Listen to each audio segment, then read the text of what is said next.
আসসালামু আলাইকুম বন্ধুগণ, কী অবস্থা সবার? চলে আসলাম আরেকটি নতুন ভিডিওতে। আজকে কথা বলবো প্রবাসীদের নাফাতের গুরুত্বপূর্ণ একটি ঘটনা নিয়ে। গতকালকে আমার এক পরিচিত ভাই, তিনি আমার এখানে আসছিলেন। আসার পরে একটা মেসেজ আসছে তার মোবাইলে। মেসেজটা হলো ইজার থেকে, মানে তার নামে হয়তো কেউ একটা রুম ভাড়া নিয়েছে। তো ওইখান থেকে প্রায় ৫,৫০০ টাকার একটা বিল আসছে, মানে ৬ মাসের পেমেন্ট করা লাগবে এরকম। তো এখানে আমার যে পরিচিত ভাইটি, তিনি কিছুই জানে না। তো এক ব্যক্তি, তার মানে অনেক দিনের পরিচিত, তো তার সাথে উঠা বসা। তো একদিন তিনি বলছে, ভাই তোমার একটা কাজের বিষয়ে আমি হেল্প করতে চাচ্ছিলাম। তো এখন তো ওরও কাজ ছিল না, আমার যে ভাই পরিচিত, তো তারও কাজ ছিল না। সেও বলছে ঠিক আছে, সমস্যা নেই। তো তাকে এই কথা বলে তাকে বলছে সমস্যা নেই, কাজ একটা হয়ে গেছে। তো এখন আপনার মোবাইলে একটা কোড আসবে, মানে নাফাতে, সেটা আপনি অ্যাকসেপ্ট করে নেবেন। অ্যাকসেপ্ট করলেই শেষ, আপনার কাজটা হয়ে যাবে। তো ওখান থেকে ওনাকে একটা কোড বলা হয়েছে নাফাতের মধ্যে। যারা প্রবাসে আছেন, নাফাত আছে, তারা এটি জানেন। নাফাতে যারা এটা সবসময় ব্যবহার করে থাকেন তারা বুঝবেন।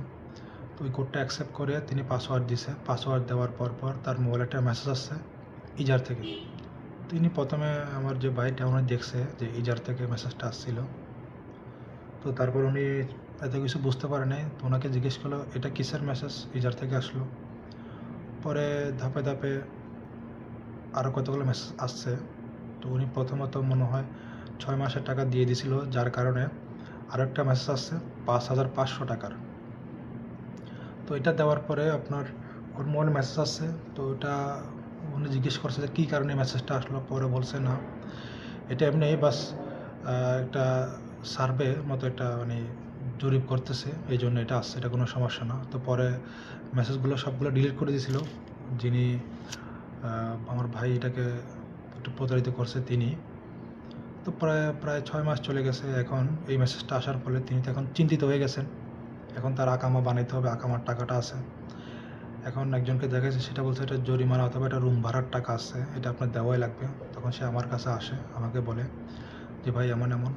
তো পরবর্তীতে আমি ওনাকে বললাম যে এটা আপনি বড় ভুল করছেন, কারণ নাফাতে এমন একটা গুরুত্বপূর্ণ জিনিস, যেটা আপনি কাউকে যদি আপনি নাফাতের কোড দিয়ে দেন, তিনি তো অন্য কাজ করছে আপনার মোবাইলে আপনার নাম্বার দিয়ে, তখন আপনার নাফাতে কোড আসবে। এটা যদি আপনি ভুলক্রমে অ্যাকসেপ্ট করে ফেলেন, তাহলে পরবর্তীতে আপনাকে বড় ধরনের বিপদে পড়তে হবে। তো এটি উনি একটা বড় ধরনের বিপদে পড়ে গেছে, প্রায় ৫,৫০০ টাকার ঝামেলায়।